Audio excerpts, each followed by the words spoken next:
নিচে তিনটি শব্দ আছে, তিনটি শব্দ থেকে একটি করে বর্ণ নিয়ে একটি মেয়ের নাম হবে। মেয়েটির নাম কি বলতে পারবেন?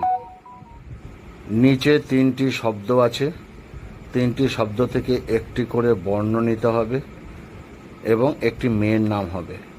মেয়েটির নাম কি? সঠিক উত্তর দিতে পারবেন? নিচে অক্ষরগুলো থেকে একটি করে বর্ণ নিয়ে একটি মেয়ের নাম বলতে হবে।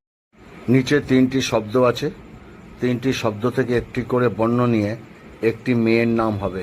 মেয়েটির নাম কি বলতে পারবেন? নিচে তিনটি শব্দ আছে, তিনটি শব্দ থেকে একটি করে বর্ণ নিতে হবে এবং একটি মেয়ের নাম হবে। মেয়েটির নাম কি? সঠিক উত্তর দিতে পারবেন? নিচে